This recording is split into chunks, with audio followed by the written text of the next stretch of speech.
دن کو دن نہ کہوں تو رات کہوں، بابا کیا کہوں مجھے بتاؤ، اور جملہ بولو، لفظ بولو میرے لیے، پھر مشکل آسان کر دو۔ دن ہے تو دن کہوں گا، رات ہے تو رات کہوں گا، چور ہے تو چور کہوں گا، زانی ہے تو زانی کہوں گا، شرابی ہے تو شرابی کہوں گا، مسلمان ہے تو مسلمان کہوں گا، کافر ہے تو میرا رب خود قرآن میں کہتا ہے قل یا ایھا الکافرون، اے نبی کہہ دیجئے اے کافروں۔ تو کافروں کو بھی کافر کہہ کر مخاطب کرنے کا حق مجھے کون دیتا ہے؟ قرآن دیتا ہے۔ قل یا ایھا الکافرون، اے کافروں۔ کہتے کہ کسی مسلمان کو کافر نہ کہو، میں نے کہا مانتا ہوں، 100% مانتا ہوں، 100% ایگری کرتا ہوں جناب، لیکن جملہ آدھا بولا پورا نہیں بولا۔ کہتا جی کیا مطلب؟ میں نے کہا کسی مسلمان کو کافر نہ کہو، مانتا ہوں، لیکن پورا کرو جملہ، کسی کافر کو بھی مسلمان، اگر کسی مسلمان کو کافر نہ کہو تو پھر کسی کافر کو بھی مسلمان نہ کہو۔ اور آسان کرتا ہوں، کسی بکرے کو اگر خنزیر نہ کہو تو خنزیر کو بھی بکرا۔ آ رہی ہے سمجھ نہیں آ رہی؟ سمجھ آ رہی نہیں آ رہی؟ اگر بکرے کو خنزیر کہنا درست نہیں تو خنزیر کو بھی بکرا کہنا درست نہیں۔ بکرا بکرا ہے، خنزیر خنزیر ہے، مسلمان مسلمان ہے، کافر کافر ہے۔ کافر کو مسلمان کہنا جائز نہیں، مسلمان کو کافر کہنا جائز نہیں، دونوں کی حدیں الگ الگ ہیں۔ تو مسلمان کو بھی کافر نہ کہو، یہ منطق تم نے کہاں سے نکالی؟ بات سمجھ آ رہی نہیں آ رہی؟ کسی کافر کو بھی مسلمان نہ، کسی کافر کو بھی کافر نہ کہو، یہ منطق تم نے کہاں سے نکالی؟ دوسرے سوال کا جواب ہو گیا۔ پہلا کیا تھا؟ کلمہ بھی پڑھتے ہیں، نماز بھی پڑھتے ہیں، قرآن بھی پڑھتے ہیں، سارے کام ہمارے والے کرتے ہیں، پھر کافر؟ بولو مرزائی پھر کافر کیوں ہیں؟ قادیانی پھر کافر کیوں ہیں؟ بڑی توجہ کے ساتھ اصول یاد کریں۔ اصول کیا ہے؟ ان باتوں کا ہمیں پتہ نہیں ہوتا نا۔ ہم سے کو پوچھے عمران خان نے 1992 کے ورلڈ کپ میں کتنے چھکے کتنے چوکے مارے تھے، آج کے نوجوان کو یاد ہے؟ نئی فلم کون سی آئی ہے، نیا ڈرامہ کون سا آیا ہے، نیا گانا کون سا آیا ہے، آج کے نوجوان کو یاد ہے، لیکن اپنی بنیادی ایمانیات اس کو پتہ، جس کا پتہ ہونا ضروری ہے ان باتوں کا پتہ نہیں، غیر ضروری باتوں میں کون کو ڈال دیا۔ اللہ سمجھ عطا فرمائے۔ سنیا، کلمہ پڑھنے کے باوجود کافر کیوں ہے جناب؟ اصول یہ ہے، ماننے کے لیے تمام چیزوں کا ماننا ضروری، تمام ضروریات دین پر ایمان رکھنا ضروری، مگر انکار کرنے کے لیے تمام چیزوں کا انکار ضروری نہیں۔ ضروریات دین میں سے کسی ایک چیز کا بھی انکار کر دیا تو بندہ کیا ہو جائے گا؟ پھر دہراتا ہوں، جملے پہ غور کرنا۔ ماننے کے لیے تمام ضروریات دین پر ایمان لانا اور ماننا ضروری، مگر انکار کرنے کے لیے تمام ضروریات دین کا انکار ضروری نہیں۔ ایک کا بھی انکار کر دیا تو بندہ کیا ہو جائے گا؟ ضروریات دین کیا ہیں؟ تفصیل علماء سے پوچھو، طوطے کی طرف بچپن میں رٹا لگا لیتے ہو، لیکن کبھی علماء کے قدموں میں بیٹھنے کی توفیق نہیں ملی، اس وجہ سے ہمیں اپنی بنیادی مسلمانی کا پتہ نہیں ملا۔ نام کے مسلمان، آمنت باللہ وملائکتہ وکتبہ ورسلہ والیوم الآخر والقدر خیرہ وشرہ من اللہ تعالی والبعث بعد الموت، آمنت باللہ کما هو باسمائہ وصفاتہ، قبلت جمیع احکامہ، اقرار باللسان وتصدیق بالقلب۔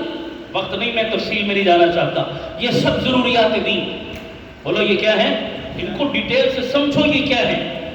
مسلمان ہونے کے لیے ضروری ہے تمام پر ایمان لانا، اللہ کی توحید کا قائل ہونا، نبی کی نبوت اور رسالت کا قائل ہونا، فرشتوں کے وجود کا قائل ہونا، آسمانی کتابوں کا برحق ماننا، دوزخ جنت کے وجود کا قائل ہونا، بعث بعد الموت کا قائل ہونا، وجود قیامت کا قائل ہونا، بلصرات اور جزا سزا کا قائل ہونا، وزن اعمال کا قائل ہونا، یہ تمام ضروریات دین۔ ماننے کے لیے تمام چیزوں کا ماننا ضروری، لیکن انکار کرنے کے لیے، کافر بننے کے لیے ان ساری چیزوں کا انکار ضروری۔ ایک کبھی کیا تو کافر۔ مثال دیتا ہوں، یہ رومال دینا،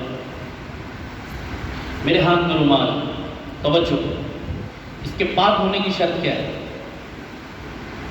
سارے کا سارا ناپاکی سے پاک ہوگا تو ہم کہیں گے یہ رومال پاک ہونے کی شرط کیا ہے؟ سارا پاک ہو. ہم کہیں گے یہ رومال کیا ہے؟ کیا ناپاک ہونے کی بھی یہی شرط ہے؟ سارا ناپاک ہوگا تب ہم ناپاک کہیں گے. کیا شرط ہے؟ تھوڑی سی بھی ناپاکی نجاست لگ گئی تو ہم کہیں گے یہ رومال کیا ہو گیا؟ پتہ چلا پاک ہونے کی شرط اور ہے، ناپاک ہونے کی شرط اور. مثال دیتا ہوں، صحت مند ہونے کے لیے کیا شرط ہے؟ صحت مند بندہ کس کو کہتے ہیں؟ جو سارے کا سارا بیماریوں سے، جس کا 5-6 فٹ کا جسم ہر بیماری سے بچا ہے، ہم کہیں گے یہ بندہ کیا ہے؟ بالکل فٹ ہے، صحت مند ہے. لیکن بیمار ہونے کے لیے بھی یہی شرط ہے کہ جس کو سر کے بالوں سے لے کر پاؤں کے ناخنوں تک ساری بیماریاں لگے تبھی بیمار کہلائے گا؟ نہیں. نزلہ زکام کھانسی بھی لگ گئی تو کیا کہیں گے؟ بندہ بیمار ہے جناب. پتہ چلا بیمار ہونے کا شرط اور ہے، صحت مند ہونے کی شرط اور ہے، پاک ہونے کی شرط اور ہے، ناپاک ہونے کی شرط اور ہے. صحت مند ہونے کے لیے تمام بیماریوں سے پاک ہونا ضروری ہے. بیمار ہونے کے لیے تمام بیماریوں کا لگنا ضروری نہیں، ایک بیماری بھی لگ گئی تو بیمار کہلائے گا. پاک ہونے کے لیے سارے رومال کا پاک ہونا ضروری ہے، ناپاک ہونے کے لیے سارے کا ناپاک ہونا ضروری نہیں. ایک تھوڑی سی جگہ بھی ناپاکی لگ گئی سارا رومال ناپاک کہلائے گا. مسلمان بننے کے لیے تمام ضروریات دین کا ماننا ضروری ہے، مگر کافر بننے کے لیے تمام ضروریات دین کا انکار ضروری نہیں. تمام میں سے ایک کا انکار بھی کر دیا کافر ہو گیا. جیسے مسلمان ہونے کے لیے بندہ کہتا ہے میں رب کی توحید کو بھی مانتا ہوں، اللہ کو ایک بھی مانتا ہوں، وحدہ لا شریک بھی مانتا ہوں، تمام انبیاء کو برحق مانتا ہوں، رسول پاک کو سب سے افضل و اعلیٰ مانتا ہوں، جناب صحابہ کو برحق مانتا ہوں، اہل بیت سے محبت کرتا ہوں، آسمانی کتابوں پر ایمان رکھتا ہوں، قرآن کے ہر حکم کو برحق تسلیم کرتا ہوں، روز جزا کو مانتا ہوں، قیامت کو مانتا ہوں، الصراط کو مانتا ہوں، عذاب قبر کو مانتا ہوں، ثواب قبر کو مانتا ہوں، باس بعد الموت کو مانتا ہوں، تمام چیزوں کو مانتا ہوں، حضور کو سب سے افضل بھی مانتا ہوں، سب سے اعلیٰ بھی مانتا ہوں، سب سے برتر بھی مانتا ہوں، سب سے عالم بھی مانتا ہوں، تمام چیزیں مانتا ہوں، حضور کو نبی برحق بھی مانتا ہوں. مگر صرف ایک چیز نہیں مانتا، وہ کون سی؟ سب چیزیں مانتا ہوں مگر حضور کو آخری نبی نہیں مانتا. اب مانا اس نے تمام چیزوں کو، ایک کا انکار کر دیا تو کلمہ پڑھنے کے باوجود بھی کیا بنا؟ کافر بنا. تو مرزائی اور قادیانی اگر بالفرض مان لیا جائے کہ رب کی الوہیت کے قائل ہیں، انبیاء کی نبوت اور رسالت کے قائل ہیں، اگر بالفرض مان لیا جائے وہ قرآن مجید کو برحق مانتے ہیں جیسے نبی پہ اترا تھا، وہ احادیث رسول پہ ایمان رکھتے ہیں جیسے رسول لے کر آئے تھے، وہ عقائد ایمانی پر اسی طرح ایمان رکھتے ہیں جیسے اسلاف بتا کر گئے تھے، اگر بالفرض یہ مان بھی لیا جائے تمام چیزوں کے باوجود مرزائی حضور کے بعد مرزا غلام احمد قادیانی کو نبی مانتے ہیں، چاہے ذلی مانے، چاہے بروزی مانے، چاہے مجازی مانے، کسی شکل میں بھی مانے، حضور کے بعد کسی شکل میں جو شخص کسی بھی فرد کو کسی بھی زاویے سے نبی مانے، وہ کلمہ پڑھے تب کافر، نماز پڑھے تب کافر، قرآن پڑھے تب کافر، بیت اللہ کے غلاف سے لپٹ جائے تب کافر ہے. مسئلہ سمجھ آیا؟ مسئلہ سمجھ آیا سب کو؟ کلیئر ہو گیا؟ پہلی بات تو یہ ہے کہ وہ جو کلمہ پڑھتے ہیں اس میں بھی ڈنڈی مارتے ہیں، لا الہ الا اللہ محمد رسول اللہ. ہمارے بھائی دھوکہ کھا جاتے ہیں، ہمارے والا کلمہ نہیں، ہمارے والا نہیں ہے. کیوں؟ ہم محمد الرسول اللہ سے کیا مراد لیتے ہیں؟ حضور کی ذات. کیا مراد لیتے ہیں؟ بولو بولو، کیا مراد لیتے ہیں؟ حضور کی ذات. محمد الرسول اللہ تو وہی ہے. قادیانی اور مرزائی ہمارے سامنے تو زبان سے کہہ رہا ہے محمد الرسول اللہ، لیکن مراد حضور نہیں لے رہا، مرزا کانا لے رہا ہے. دل میں نیت کیا ہے کہ محمد الرسول اللہ سے کون مراد ہے؟ مرزا غلام احمد قادیانی محمد اللہ کا رسول ہے. وہ بات سمجھ آ رہی نہیں آ رہی؟ اب ہم دھوکہ کھا رہے کہ ہمارے والا کلمہ تو ہمارے والا کلمہ تو نہ ہوا. بات سمجھ آ رہی نہیں آ رہی؟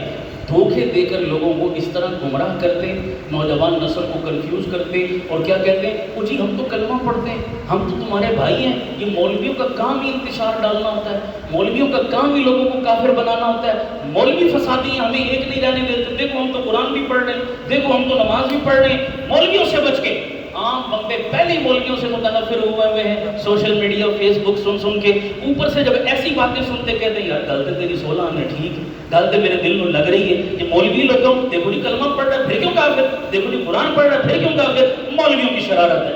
اب حقیقت پتہ چلی، بتاؤ شرارتی مولوی ہے یا یہ قادیانی ہے؟ سارے بولو قادیانی۔ ایک چھوٹی سی بات اور سننا ذرا، قادیانیوں نے پوری دنیا میں جا کر ایک پروپیگنڈا کیا، شور کیا، مظلوم بنے، تمام ملکوں میں گئے، سفارتکاری کی، اقوام متحدہ تک گئے، اور جا کر پتہ ہے پاکستان کے خلاف کیا پڑھا، ہمارے خلاف، مولویوں کے خلاف۔ پاکستان کے حکمرانوں نے مولویوں کے دباؤ پر، مولویوں کے کہنے پر ہمارے ساتھ بڑی زیادتی کی، ہمیں غیر مسلم اقلیت قرار دلوا دیا اسمبلی سے، ہمیں کافر قرار دلوا دیا، ہماری تبلیغ پر پابندی لگا دی، ہمارے عبادت خانے بند کروا دیے، ہماری تشریفات پر پابندی لگوا دی، اتنا ظلم ہمارے ساتھ۔ دیکھو ہم تو کلمہ پڑھتے ہیں، ہم تو حضور کو نبی مانتے ہیں، افضل و اعلیٰ مانتے ہیں، ہم تو حضور پر ایمان رکھتے ہیں، قرآن پر ایمان رکھتے ہیں۔ یہ سب مولوی پاکستان میں بڑا مضبوط ہے، مولویوں نے اپنی اجارہ داری قائم کر رکھی ہے، جذباتی تقریریں کر کر کے قوم کو اپنے ساتھ انہوں نے جوڑا ہوا ہے۔ قوم جاہل ہے، قوم کو شعور نہیں، سمجھ نہیں، جذباتی نعروں کی زد میں آ کر مولویوں کا ساتھ دیتے ہیں، پھر مولوی اس عوام کو لے کر سڑکوں پر نکلتے ہیں، حکمرانوں پر دباؤ پڑتا ہے جب، تو پھر اس دباؤ کے نتیجے میں حکمران اسمبلیوں میں ایسے قانون پاس کرتے ہیں جن قوانین کے ذریعے ہماری حقوق کی پامالی ہوتی ہے اور ہمارے ساتھ زیادتی ہوتی ہے۔ آؤ امریکہ والوں، یورپ والوں، اقوام متحدہ والوں، تم ہمارا ساتھ دو، وہ انسانی حقوق کی بات ہے، ہمارے حقوق ہمیں دلوائے جائیں، ہم بھی پاکستان کے اتنی شہری ہیں جتنا کوئی اور شہری ہے۔ کیا وجہ ہے کہ پاکستان میں باقی پاکستانیوں کو ان کے حقوق ملتے ہیں، ہمیں ہمارا حق کیوں نہیں ملتا کہ ہم آزادانہ تبلیغ کریں، آزادانہ اذانیں دیں، نمازیں پڑھیں، آزادانہ اپنی تبلیغ کریں، آزادانہ اپنے مذہب پر عمل کریں، ہمیں ہمارا حق کیوں نہیں دیا جاتا؟ جب یہ بات کی جاتی ہے تو ایک عام بندہ جس کو قادیانیوں کی ریشہ دوانیوں کا اور جناب دو نمبریوں کا اور فراڈ کا علم نہیں ہوتا، وہ اس طرح کی باتوں کے جھانسے میں وہ کہتے ہیں یار یہ تو ٹھیک کہتے ہیں، ان کا ساتھ دینا چاہیے، کیوں اتنی زیادتی ہو رہی ہے پاکستان میں ان کے ساتھ جناب؟ وہ پھر اوپر سے فون کرتے ہیں ہمارے حکمرانوں کو، یہ قانون بدلو، جو تم نے قادیانیوں کو غیر مسلم اقلیت قرار دیا ہے، یہ بڑا ظالمانہ قانون ہے، اس میں ترمیم کرو، چینج کرو اس کو۔ اب جب اصل کہانی کھولی تو اصل معاملہ کیا ہوا؟ اصل معاملہ یہ ہوا مظلوم میں اور آپ ہیں، قادیانی نہیں۔ سنیو سمجھو، مظلوم کون ہے؟ بولو نا، ہم مظلوم، اکثریت میں ہونے کے باوجود ہم مظلوم، وہ 1% بھی نہیں، وہ ظالم، ہم 98-99% ہو کر بھی ہمیں اپنی مظلومیت کا پتہ ہی نہیں، ہم کیسے مظلوم ہیں؟ مثلا توجہ کرنا، میں ایک بات کہنے لگا، مثال کے طور پر میں نے ایک فیکٹری بنائی، اس فیکٹری میں ملازم رکھے، اس فیکٹری کے ایک نام رکھا، وہ نام میں نے رجسٹرڈ کروایا باقاعدہ گورنمنٹ کے نام، اس کا ایک مونوگرام لوگو نشان بنایا میں نے، وہ نشان پہچانا جیسے سروس کی کمپنی ہے، باٹا کی کمپنی ہے اور مختلف کمپنیوں کے لوگو مونوگرام نشانیاں ہوتی ہیں، وہ نشان دیکھتی بندہ پہچان لیتا ہے یہ فلاں کمپنی، اس کا مونوگرام بنایا، کمپنی بڑی مشہور ہو گئی، چل گئی، لوگوں کا اعتماد بیٹھ گیا، لوگ اس کے نام کو دیکھ کر ہی وہ چیز خریدنے لگے۔ میری کمپنی کا جو مینیجر تھا نا، منشی، اس نے دیکھا یار کمپنی بڑی چل گئی ہے، نام بھی بڑا چل گیا اس کا، کام تو سارا میں کر رہا ہوں، مینیجر ہوں میں، یہ مفت کی بیٹھ کے کھا رہا ہے، ایسا کرتے ہیں میں ایک الگ کمپنی بنا لیتا ہوں، تجربہ مجھے ہے، پتہ بھی مجھے ہے سارے کام کا، الگ کمپنی بنانے سے میں مینیجر کو نہیں روک سکتا، اس کا حق ہے بھائی، بنائے، شوق سے بنائے، الگ کمپنی 10 کمپنیاں بنائے، لیکن شرط یہ نہیں ہوگی کہ الگ کمپنی بنا رہا ہے تو نام بھی، بولو نا، مونوگرام بھی، پہچان بھی الگ رکھے، 10 بنا لے میری طرف سے، مجھے کیا اعتراض ہے؟ لیکن اس نے بےایمانی کیا کی؟ بےایمانی یہ کی کہ الگ کمپنی بنا لی لیکن نام الگ نہیں رکھا، میرے والا نام اٹھا کے یہ ٹیکنیکل بات ہے، بڑا پوائنٹ کی بس سمجھنا بات سمجھ آ رہی نہیں آ رہی؟ میرا نام اٹھا کے اپنی کمپنی پر لگا لیا، میری کمپنی کا لوگو مونوگرام اٹھا کے اپنی کمپنی پہ چسپاں کر لیا. اب کمپنی اس کی ہے، لوگ تو دھوکہ کھا رہے ہیں میرے سے، وہ سمجھ رہے میری کمپنی، حالانکہ میرا اس سے کوئی لینا دینا نہیں. اب جب میں نے اس کو جا کر پکڑا، میں نے کہا بے ایمان بدماشی ہے، تو نے کیا کیا ہے؟ تو کون ہوگا میرے نام کے ساتھ اس طرح کرنے والا، میرے مونوگرام کو استعمال کرنے والا؟ اب اصولاً غلطی کس کی ہے؟ اس مینیجر کی، اس منشی کی. ظلم وہ کر رہا ہے، لیکن بجائے وہ ظالم ہونے کے باوجود محلے میں، گاؤں میں، علاقے میں جا کے کیا پروپیگنڈا کرتا ہے، یار یہ بندہ جو ہے نا، یہ کمپنی کا مالک، اس کے بعد 4 پیسے آ گئے، یہ فرعون بن گیا.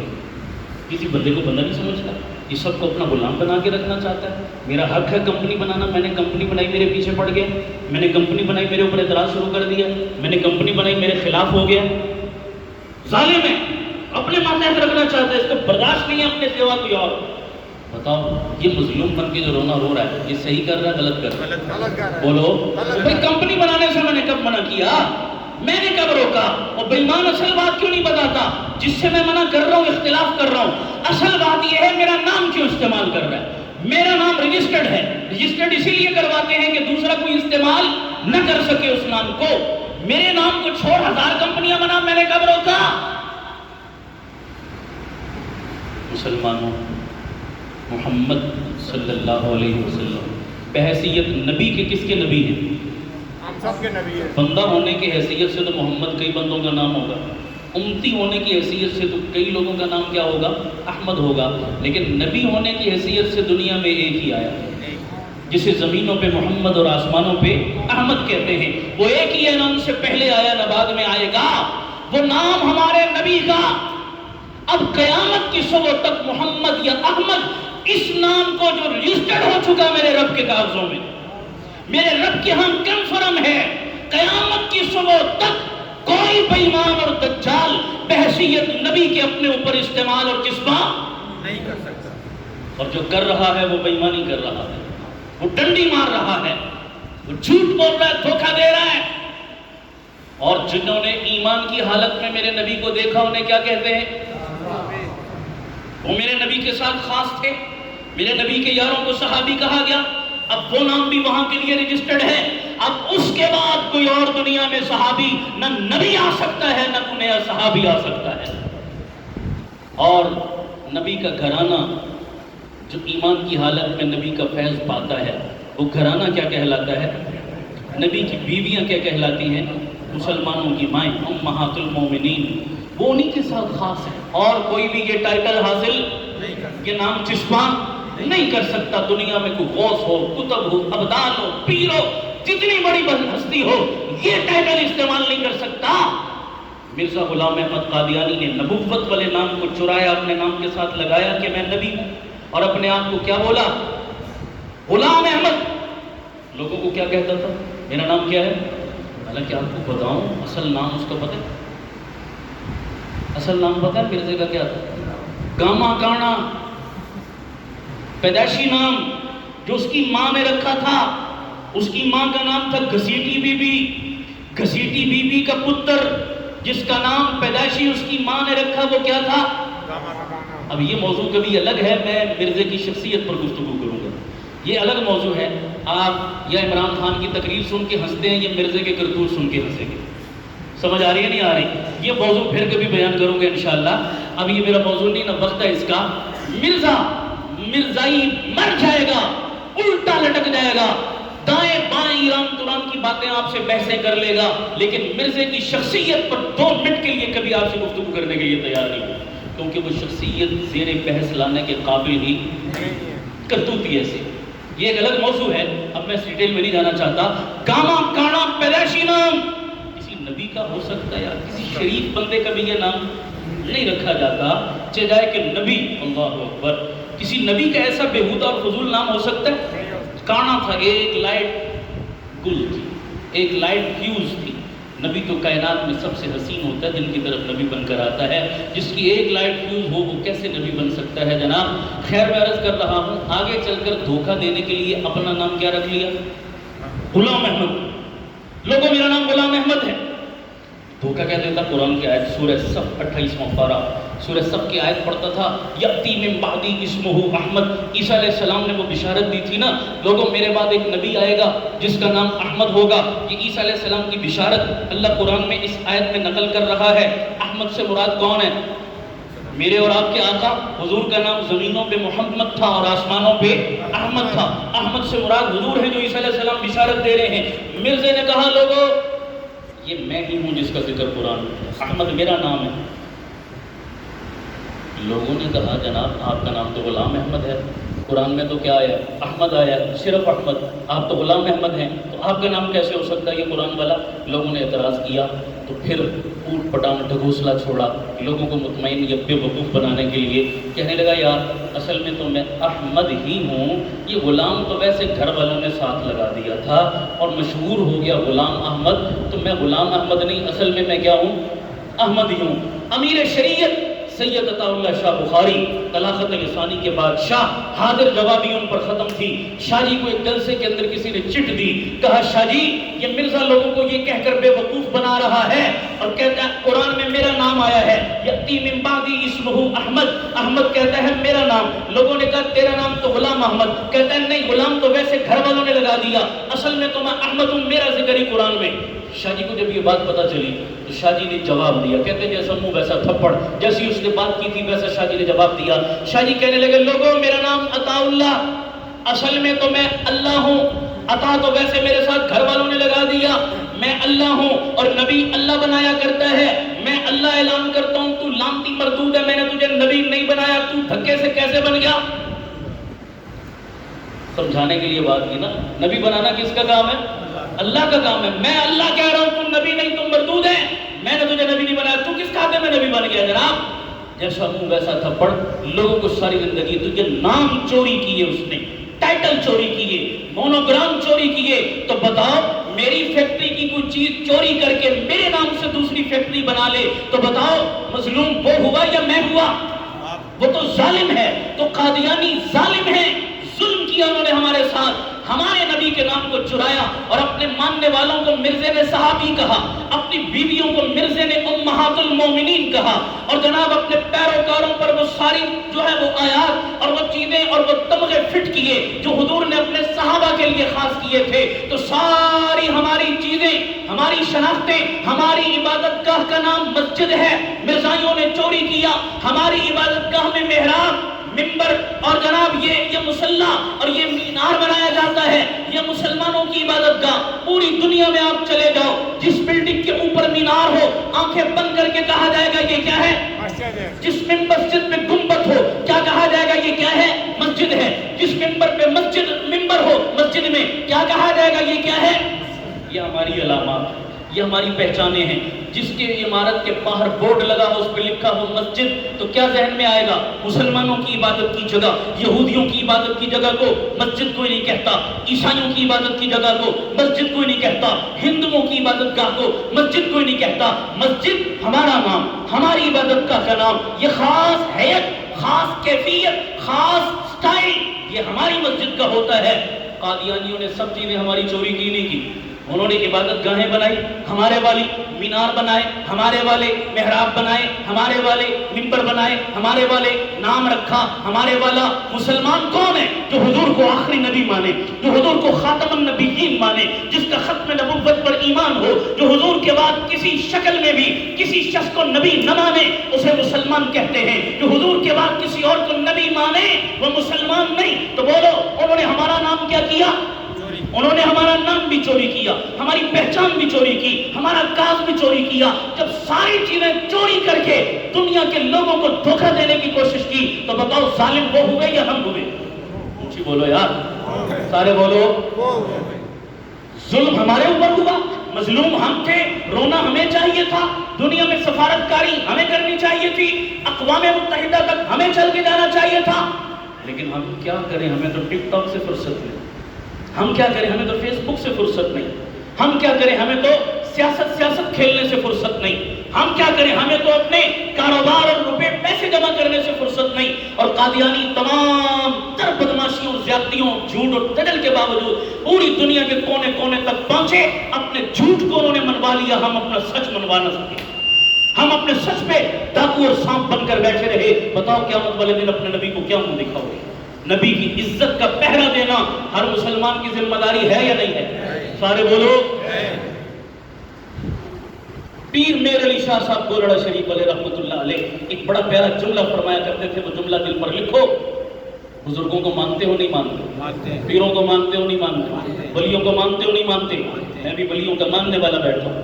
میں ولیوں کے جوتوں کا نوکر اور غلام بیٹھا ہوں. ایک اللہ کے ولی کا حوالہ دے کر اپنا مدعا آپ کے سامنے رکھنا چاہتا ہوں. پیر میر علی شاہ صاحب رحمۃ اللہ علیہ فرمایا کرتے تھے صحابہ کتنے خوش نصیب تھے، کتنے خوش نصیب تھے. براہ راست مصطفیٰ کے جوتے اٹھانے کی سعادت ملی. براہ راست نبی کی ذات کی خدمت اور نوکری کرنے کا انہیں کیا ملا؟ آج ہم میں سے کوئی بندہ کتنا نیک اور پارسا کیوں نہ ہو، اگر وہ چاہے کہ میں پرسنل براہ راست اللہ کے حبیب کی کو خدمت کر سکوں تو کر سکتے ہیں. بولو نا یار. حضور تو ہم میں نہیں، اب پردہ فرما چکے، اپنی قبر میں جا چکے، اب تو نہیں. صحابہ میں تھے، صحابہ نے یہ اعزاز حاصل کیا. کسی نے جوتے اٹھائے، کسی نے برتن اٹھائے، کسی نے لوٹا اٹھایا، کسی نے تکیہ اٹھایا، کسی نے پاؤں دبائے، کسی نے سر دبایا، کسی نے پہرا دیا، کسی نے تیر کھائے، کسی نے نبوت کا دفاع. مختلف انداز تھے. پرسنل حضور کی ذات کی خدمت کی. یہ اعزاز صحابہ کو ملا. اب قیامت کی صبح تک کوئی یہ اعزاز چاہے بھی تو نہیں پا سکتا. پیر میرے علی شاہ صاحب فرماتے تھے لوگوں، لیکن میں تمہیں کہتا ہوں آج بھی کوئی شخص یہ اعزاز حاصل کرنا چاہے تو مل سکتا ہے. لوگوں نے پوچھا وہ کس طرح؟ کہا حضور کی ختم نبوت کے پہرے دار بن جاؤ. ختم نبوت کے پرچم کو اٹھا کر گلیوں کوچوں میں دیوانوں کی طرح حضور کی ختم نبوت کا پہرا دو. ختم نبوت کا پہرا دینے والا بھی ایسا ہے جیسا کہ وہ محمد کی ذات کی خدمت کر رہا ہے. تو یارو لوگ کسی ایم ایل اے کی خدمت کرے، ایم پی اے کی خدمت کرے، کسی کونسلر ناظم کی پرسنل خدمت کر لے، کسی چودھری وڈیرے کے ڈیرے پر 4 دن خدمت کر کے گزارے. وہ فخر سے سر بلند کر کے کہتا ہے مجھے یہ اعزاز ملا. کسی پیر فقیر کی درگاہ پہ کوئی 4 دن گزار کے جھاڑو مار لے، بڑا اعزاز سمجھتا ہے کہ فلاں پیر کی گدی پر مجھے یہ اعزاز ملا کہ میں نے ان کی بیٹھ کر خدمت کی، ان کے جوتے اٹھائے ہیں میں نے. اس سے بڑا کون خوش نصیب ہوگا جو محمد کریم کی ذاتی اور پرسنل حیثیت سے خدمت کرے. اور واحد رستہ ہے اس کا یہ کہ حضور کی ختم نبوت کے پہرے دار بنو، چوکی دار بنو، اور جناب اس کے نوکر اور خادم بنو. اس کو اپنا کام سمجھو، ذاتی کام سمجھو، ذاتی ذمہ داری سمجھو. تمام مصلحتوں کو بالائے طاق رکھ کر جب ختم نبوت کا معاملہ آ جائے، سپاہی، چوکی دار، نوکر اور پہرے دار بن کر صف اول میں کھڑے ہو جاؤ. جان دینی پڑے دے دو، مال دینا پڑے دے دو، وقت دینا پڑے دے دو. بتاؤ اس کے لیے کون کون تیار ہے؟ انشاءاللہ. دونوں ہاتھ بلند کر کے وعدہ کرتے ہو اللہ کے گھر میں انشاءاللہ. کل کوئی رکاوٹ تو نہیں بنے گی؟ برادری، علاقہ، رسم و رواج، چودھری وڈیرا، راجہ خان، بولو سارے، سیاسی مجبوریاں، کوئی چیز رکاوٹ؟ کوئی رکاوٹ آئے گی بھی پاؤں کی ٹھوکر سے اڑائیں گے انشاءاللہ. اس محاذ پر کام کرو گے سارے انشاءاللہ. یہی میسج دینا مقصد تھا آپ کو. اپنے علاقے میں لوگوں میں یہ شعور بیدار کرو.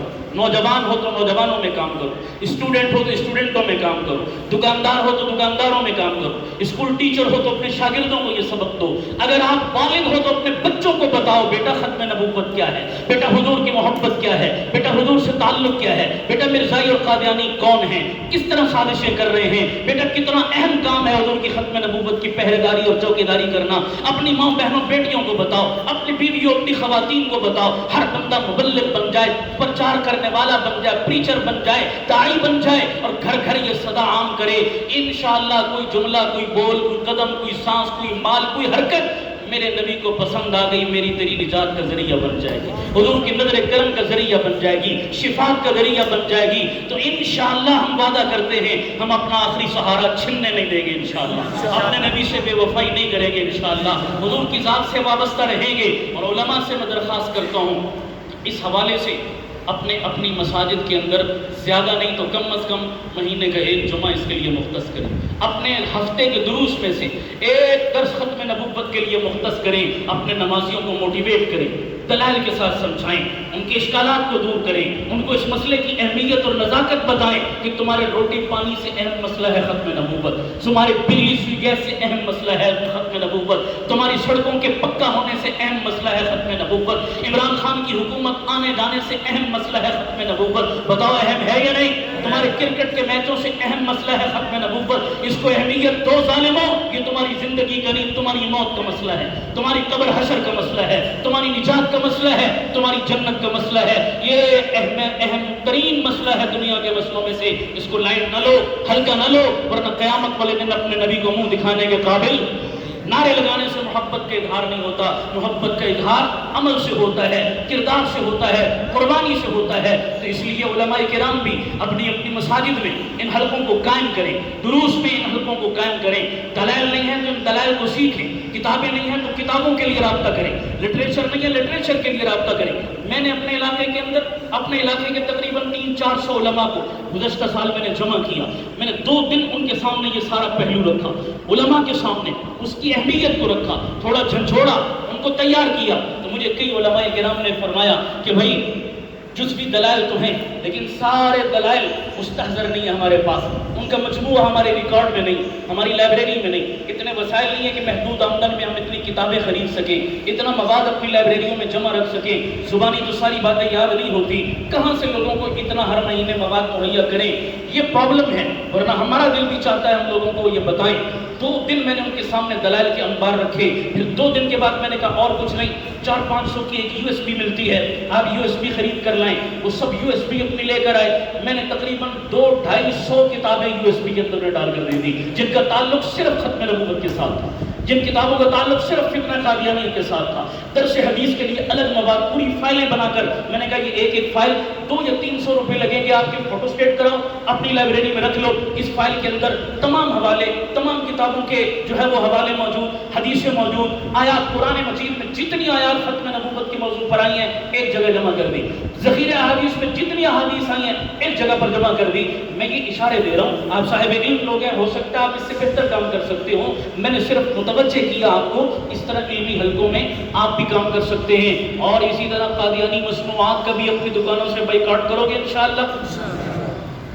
قادیانیوں کی پروڈکٹ آپ خریدتے ہیں، شیزان کمپنی جس کی ہے قادیانیوں کی، اور شیزان کمپنی کا منافع، پروفٹ، سرمایہ سارا کس کے تحفظ کے لیے جاتا ہے؟ نبی کے دشمنوں کے تحفظ کے لیے باقاعدہ خرچ کیا جاتا ہے۔ اسی شیزان کی صرف بوتلیں نہیں ہیں، شیزان کمپنی کی بنی ہوئی اور بہت سے مربے ہیں، اچار ہیں، جیم ہیں، اس طرح کی بہت سی چیزیں لوگ بدلے لے کر کھاتے ہیں، جوسز ہیں، سمجھیے، اور بھی بہت ساری کمپنی ہیں جیسے ذائقہ گھی کی کمپنی ہے، اور بھی بہت سی فہرست آپ کو مہیا کر دی جائے گی۔ یہاں اپنے علماء کرام سے آپ درخواست کریں پوری فہرست، میرے دکاندار بھائیو، تم دکاندار بعد میں ہو، حضور کے غلام پہلے ہو، نبی کے امتی پہلے ہو۔ دکان پر آپ جاتے ہیں نا، جی گھر مہمان آئے ہیں، بوتل ہے، وہ کہتا جی ہے، کون سی جی شیزان پڑی ہے، آپ کہہ دو جی شیزان نہیں لوں گا، سادہ پانی پلا دوں گا مہمان، سادہ پانی پلا دوں گا، شیزان نہیں لوں گا۔ دکاندار ایک دفعہ پوچھے گا دوسرے کا، بھائی صاحب کیا اس میں کیڑے پڑے، اتنی مزے کی تو ہے بوتل، کیوں نہیں لیتے؟ تو آپ کو سمجھانے کا موقع مل جائے گا، میرے پیارے بھائی تم بھی مسلمان ہو، نبی کا تم نے بھی کلمہ پڑھا، حضور کو منہ دکھانا، یہ حضور کے دشمن ہے، اس بیچارے کو پتہ نہیں ہے نا، اس نے لائبریری میں رکھی ہوئی ہے، 2-4 مرتبہ پیار محبت سے سمجھاؤ گے، جب گاہک ڈیمانڈ ہی نہیں کرے گا تو دکاندار وہ چیز رکھے گا کیوں؟ دکاندار تو وہی چیز رکھتا ہے جس کی گاہک ڈیمانڈ کرتے ہیں، آپ ڈیمانڈ کرنی چھوڑ دو، دکاندار رکھنی چھوڑ دیں گے، تو حضور کے دشمنوں سے اتنا بدلہ تو لے سکتے ہیں نا ہم، اور تو کچھ نہیں ہم کر سکتے، گولی نہیں مارنی، ڈنڈا نہیں مارنا، لیکن یہ تو ہم نے انتقام لینا ہے، حضور کے دشمنوں کے ہاتھ مضبوط نہیں کرنے اپنے مال کے ذریعے، تو ان کی مصنوعات منگواؤ، دکانوں میں لگاؤ، اس کی پوری لسٹ آویزاں کرو کہ کون کون سی ان کی مصنوعات بن کر آ رہی ہیں، ہم ان کا کیا کریں، بائیکاٹ کریں۔ اسی طرح انٹرنیٹ پر، سوشل میڈیا پر، گوگل پر ان کی کون کون سی سائٹیں ہیں جو اسلام کے نام پر چل رہی ہیں، دین کے نام پر لوگوں کو گمراہ کر رہے ہیں، چیٹ روم کون کون سے بنے ہوئے جن کے ذریعے سے وہ لوگوں کو مس گائیڈ کرتے ہیں، مسلمان بن کر، احمدی بن کر، اور اپنے آپ کو مسلمان شو کر کے دھوکہ دیتے ہیں، اور ہمارے مسلمان ان کے جھانسوں میں آ کر اپنے ایمان رکوا بیٹھتے ہیں۔ آپ کے علم میں ہونا چاہیے، نہیں ہے تو ہمارا یہ جو ہے وہ بہترین پلیٹ فارم موجود ہے، عالمی مجلس تحفظ ختم نبوت کی شکل میں، جو پاکستان میں نہیں پوری دنیا میں ان حضور کے دشمنوں کا تعاقب کر رہے ہیں، زبردست انداز میں کام کر رہے ہیں، تمام مسالک کو ساتھ لے کر چل رہے ہیں، یہ سب کا مشترکہ کام ہے، اور اسی کے ہمارے ضلع ہری پور کے ذمہ دار یہاں ہمارے ساتھ موجود اور تشریف لائے حضرت مولانا ہارون الرشید شامی صاحب، آج یہاں پر بھی تشریف لائے، اسی فکر اور سوچ کو لے کر آپ حضرات ان سے بھی رابطہ رکھیں، یہ بھی آپ سے رابطہ رکھیں گے اپنے اپنے علاقوں میں کام کی ترتیب بنانے کے لیے، تو آپ ان کے ساتھ مل کر اس پلیٹ فارم کو مضبوط کریں گے یہاں انشاءاللہ، مضبوط ترتیب بنائیں گے نا۔ کسی بھی مسلک کے ہو بھائی، میں نے آپ کے مسلک کو نہیں چھیڑا، میں آپ کے مسلک کو کچھ نہیں کہتا، آپ کا مسلک آپ کو مبارک ہو، لیکن حضور کے غلام تو سارے ہو نا، نبی سے محبت تو سب کو ہے، میں نے تو مشترکہ بات کی، کسی مسلک کی دعوت نہیں دی۔ یار زندہ ملاقات باقی، وآخر دعوانا ان الحمدللہ رب العالمین۔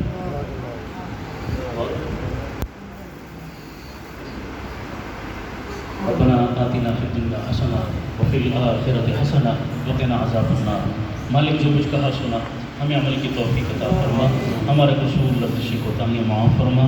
اے اللہ اس مبارک عنوان کو کہنے سننے کی غرض سے جتنے لوگ اپنے کام کاج مصروفیات کو چھوڑ کر آئے، اللہ سب کی حاضری کو قبول فرما، جو کچھ سنا سمجھ کر عمل کی توفیق عطا فرما۔ اللہ ہم بہت گناہگار بہت برے ہیں، اے کریم اللہ ہمارے آخری سہارے کو ہم سے دور نہ فرما، ہمیں اپنے آخری سہارے سے محروم نہ فرما، حضور کی محبت سے محروم نہ فرما۔ اللہ مرتے دم تک حضور کی محبت پہ قائم رکھ، اسی پر موت عطا فرما، قیامت میں حضور کے قدموں میں جگہ عطا فرما، حضور کی شفاعت نصیب فرما، حوض کوثر کا جام نصیب فرما۔ اے اللہ اپنی اولادوں کو بھی یہ محبت ڈلیور کرنے منتقل کرنے کی توفیق عطا فرما۔ اللہ حضور کے دشمنوں کو نیست و نابود فرما، اے اللہ ان کو نشان عبرت بنا دے، اے اللہ پوری دنیا کو ان کے گندے وجود سے پاک فرما دے، ہر جگہ اپنے نبی کے پرچم کو بلند فرما، دین کے پرچم کو بلند فرما، ختم نبوت کے پرچم کو بلند فرما۔ ہم مسلمانوں کو اپنے علماء سے محبت عطا فرما، تعلق نصیب فرما، ان کا دست و بازو بننے کی، ان کے مشن میں ان کا ساتھ دینے کی توفیق عطا فرما۔ اے اللہ اس علاقے کے اندر جتنے علماء کرام جس شکل میں محنتیں کاوشیں کر رہے ہیں، ان کی کاوشوں کو قبول فرما، محنتوں کو قبول فرما۔ اے اللہ ان کے مشن میں ہمیں ان کا ساتھی بننے کی توفیق عطا فرما۔ اس ملک پاکستان میں اللہ علماء کی دیندار لوگوں کی حکومت عطا فرما، حکمرانی نصیب فرما، بے دین دشمن حکمرانوں سے نجات عطا فرما۔ اے اللہ پوری دنیا میں اسلام کا بول بالا فرما، کفر کا منہ کالا فرما، سب حاضرین مجلس کی جائز حاجات اور نیک تمناؤں کو پورا فرما۔ آپس میں مسلکوں جماعتوں فرقوں میں لڑنے کے بجائے متحد ہو کر پیار محبت سے اپنے نبی کے دین کے پرچم کو بلند کرنے کی توفیق عطا فرما، قرآن کے پرچم کو بلند کرنے کی توفیق عطا فرما، آپس کا پیار اور محبت نصیب فرما، کہے سنے پر عمل کی توفیق عطا فرما۔ آمین بجاہ النبی الکریم برحمتک یا ارحم الراحمین۔